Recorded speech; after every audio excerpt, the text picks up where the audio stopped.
Gomez, Gomez.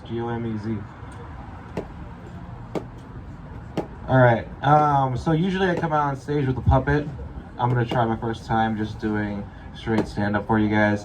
I talk a lot, usually about being asexual, and I've had a really hard time explaining what it means to be asexual. And I think I finally figured it out. You know, I can look at a good-looking girl and say, hey, that is one good-looking girl. And then I move on with my day. If a woman sees another good-looking woman, she's gonna be like, damn, that's a good-looking girl. That bitch. And if a man sees a good-looking woman, he's most likely gonna say, damn, that's a good-looking girl. I wonder what she looks like naked. And if I see a good-looking guy, I can say, hey, that is one good-looking guy. And I move on with my day. If a girl sees a good-looking guy, she goes, hey, that's one good-looking guy. I want to know what he looks like naked. Then if a guy sees another good-looking guy, he's going to go, hey, that's a good-looking guy. Oh my God, does that make me gay? So, it's not gay, it's not straight, not either. Asexual. I didn't know what it meant until I was 30. I didn't know what it meant until I was 30. I'd heard the word, but high school was awkward for me. And if I would have known sooner what asexual was, I probably wouldn't have had such a hard time. Like, I'm gonna tell you guys a story. I had a crush for 3 years on this girl, Brittany. And I was here in the hallways. I never had a class with her. I was like, man, perfect body. I was like, she is the kind of girl that you would just take care of. And then finally, my senior year, I have a class with her. I sit right next to her, and I'm trying to be as charming as possible. And she starts to seem to like me. Now, I had a job at my favorite store, Kohl's. That being my favorite store, that should have told you something. And there was a guy there who graduated already, who also worked there, and he, you know, every time you meet someone that went to the same high school you did, you guys like to play, like, did you know bingo? Like, did you know RJ? Did you know Steven? Did you know Zeus?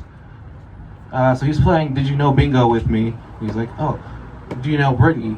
Like, Brittany J? He's like, yeah, her. I was like, yeah, I have a class with her. She's like, oh my God, you have a class with Brittany?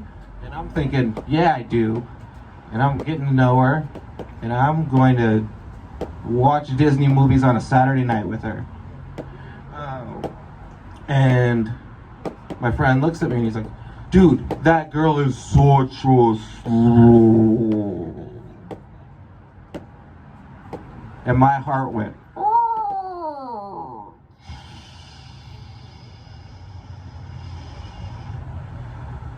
I didn't want to believe it. And then I went and met up with another group of friends. Well, first Victor told me this story about PG-13 show. She gave a hug to Victor. Not only Victor, she gave a hug to Victor and RJ and Steven and Hector in one night. She gave a lot of hugs to probably a lot of other guys. I'm finding out my dream woman is a serial hugger. And I didn't want to believe it. I didn't want to believe that story. There was no way my dream girl would ever do that. She would not do that, no. I go and meet up with a group of other friends that are in my grade. We're all seniors. And they're talking, they keep saying Brittany, and I'm like, hey, are you talking about Brittany J? They're like, yeah, the one in our class that likes you? I'm like, she does like me. Now what? And not only are my friends talking about her, they're talking about me being the one to initiate the hug train on Brittany and bring my friends along with me. So now, not only is my heart crushed, not only is the way I see my dream girl just completely shattered, now I'm in charge of booking everyone's ticket on a hug train. A job that I did not want, that I wasn't gonna do. So I'm in class with Brittany, and we're passing notes, because it's high school and I'm smooth like that. And in one of her notes, she says, "I think I know what you want." And I said, being so smooth, "Oh, what do you think I want?"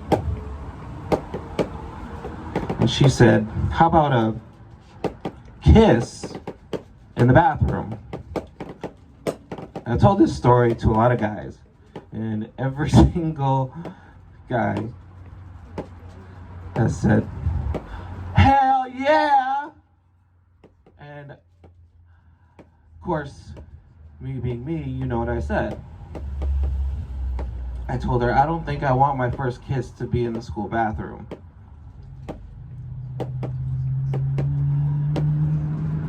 You know, even a gay guy wouldn't have turned that down. And I turned down a kiss in the bathroom for my dream girl.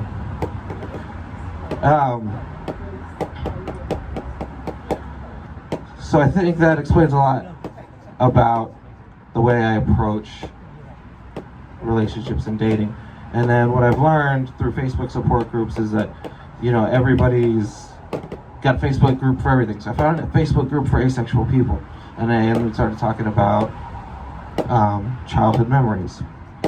And I remember my aunts would dress me up as a girl when I was a kid, when I was little, before I could talk.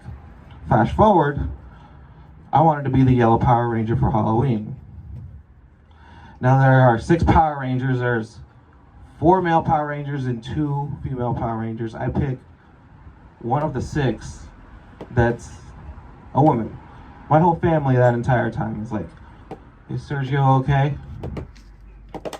My mom goes, "Don't worry, one day there will be a Facebook support group for that." All right, thank you guys. Have a good night.